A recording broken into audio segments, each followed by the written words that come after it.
Howdy folks, welcome back to RetroSupply, the channel that puts fun in fundamentally questioning your own sanity. Usually we're busy teaching you vintage art wizardry, but today we're putting down the arcane spellbooks and getting back to basics. Think of this video as art boot camp. So grab your sketchbook or your iPad, your favorite pencil, and maybe a cup of coffee big enough to legally qualify as a weapon. We're about to run through 10 daily habits and exercises that will actually make you better. No, not in a manifest your art goals kind of way, but in a real level up your skills every day kind of way. 10 tips, all actionable, all stuff that you can start doing today, even if the only thing you've drawn lately is a sad doodle on the corner of your rent check. Let's get into it. Tip 1, draw as much as you can.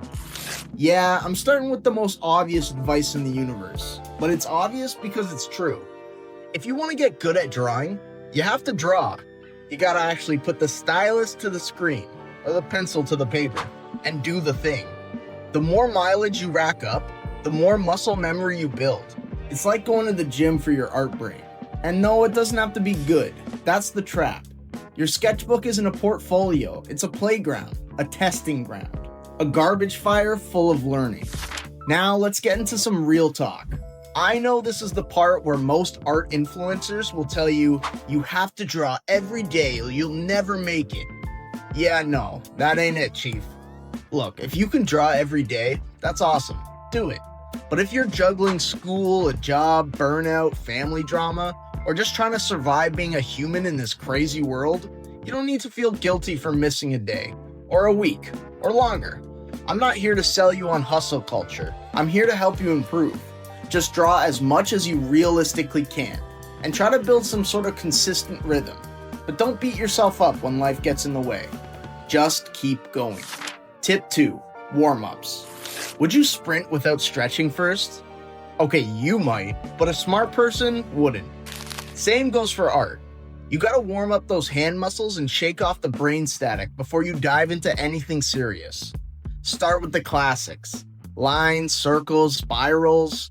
I like to fill a layer with them, delete it, then rinse and repeat. You'll notice after 5 to 10 minutes of warming up, your lines are smoother, your pen pressure is more consistent, and your wrist doesn't feel like it's made of wet cardboard. Open Procreate, slap on some music, and then draw some pages of nonsense. Then go draw your superhero character crying in the rain or whatever. Tip 3, random doodles. Here's a hot tip. Creativity thrives on chaos. Set a timer for 10 minutes. No prompts, no expectations. Just open a page and start drawing whatever comes to your head. And here's a fun little exercise I like to do when I'm feeling extra crusty. Fill a page with random squiggly shapes, and then try to turn each one into a doodle. It could be a face, a sword, a ghost with trauma, whatever comes to mind. Today I'm sketching with the Standard Pencil 1 from the Standard Pencil Pack. And I've also got a crispy paper texture from Phantom Paper, because drawing on a pure white canvas is serial killer behavior. Sometimes the freedom of just doodle something can be overwhelming. That's why this trick gives your brain a starting point. The shapes act like weird little prompt generators that nudge your creativity in unexpected directions. The point is to bypass that overthinking part of your brain that's like, this isn't good enough, this is just play. It's unfiltered imagination. You can't make cool stuff if you never give your brain room to wander. Tip 4, practice 3D forms. Alright, let's talk about basic forms. I'm talking cubes, cylinders, spheres. Look guys, I know this stuff isn't sexy. No one's out here flexing their sweet cube sketches on Instagram. But if you want to draw literally anything, you need to understand how to break things down into simple 3D shapes. Because here's the truth. Everything is made of these basic building blocks. The arm, that's a cylinder. The chest, it's a boxy form. And the eye is just a sphere jammed into the skull like a meat marble. Practicing these forms will help you think in 3D. It teaches your brain how to rotate objects, understand volume, and build structure. You're not just drawing boxes, you're training your brain to see through things. That's X-ray vision, baby. This is the stuff that'll make your characters and objects feel believable. It's not flashy, but it works. Tip 5. 5-minute object study. Take 5 minutes. Pick an object that's near you. A stapler, a lamp, that weird little trinket you stole from your grandma's house that glows at night and hums strange sounds. Whatever. Then draw it. No tracing, just observe. Try to simplify the shapes. Look how the light hits it. Where are the shadows? What's the negative space like? This builds your observation skills. It's like lifting weights for your eyeballs, and it helps when you want to draw from imagination later. Do this often. 5 minutes a day adds up fast, and it makes you feel like a fancy boy artist. Sweet. And hey, if you really want to draw an object with emotional weight and gravitas, try sketching your mouse, clicking the like button. Seriously, if you're enjoying this, show us some love. Smash like, hit subscribe, whisper sweet nothings to the algorithm, and when you're done that, hop over to RetroSupply.co and check out our glorious vault of brushes, textures, and tutorials. They're all crafted with love, vintage flair, and just a pinch of sorcery. Tip 6. Life and gesture drawings.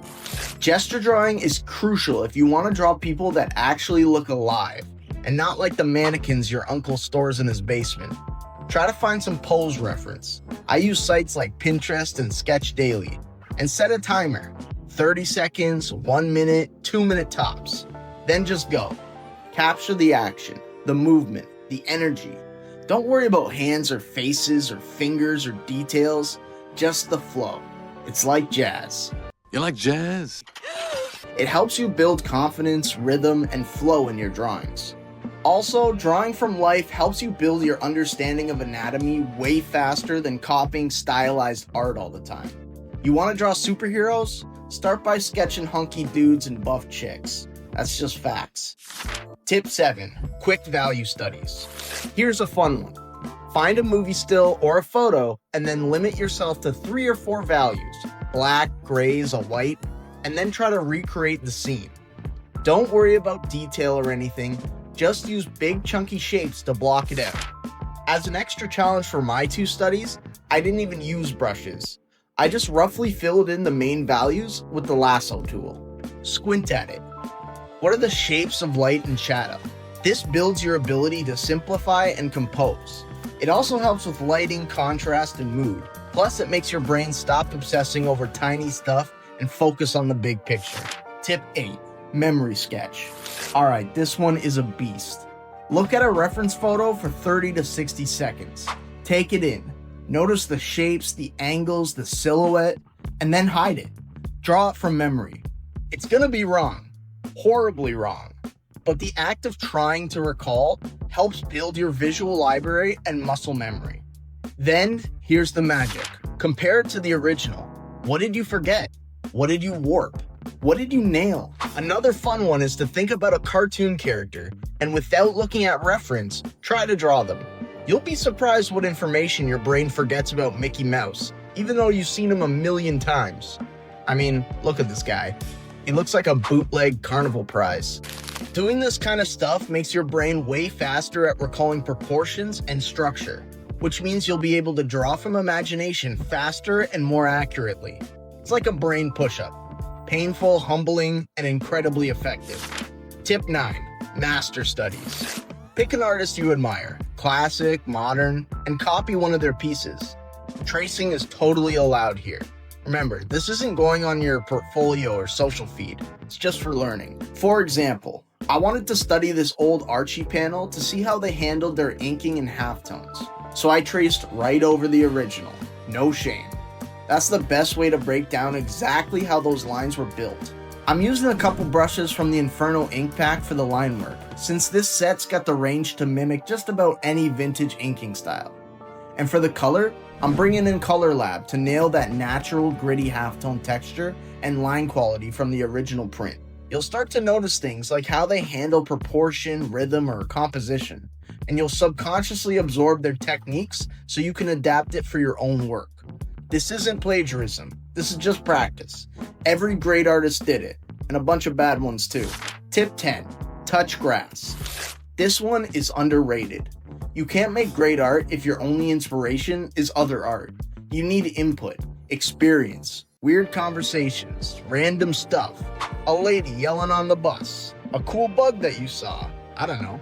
Go outside, walk, observe, listen, take mental screenshots or literally pictures of things that interest you. And while you're doing this, you're giving your wrist and eyeballs a break. Let them breathe. Touching grass isn't just a meme, it's part of the process. And there you have it, 10 daily habits and exercises that will actually level up your art game. They're not glamorous, they're not clickbait, they won't go viral, but they work. And if you show up and do even a few of these consistently, I promise you will get better. And hey, if you're doing any of this with RetroSupply brushes, you're kind of playing with performance enhancers. Check out RetroSupply.co for all the brushes and textures I used in this video, plus enough vintage tools to make your nostalgia-riddled heart weep with joy. And if you like this video, do us a solid and smash those YouTube buttons. Like if you learned something, subscribe so you don't miss the next round of unhinged art advice, and drop a comment with your favorite habit, or the one you've been dodging like it owes you money. I'm looking at you, perspective. Maybe we'll cover you next week. Now go draw something cursed. Happy creating.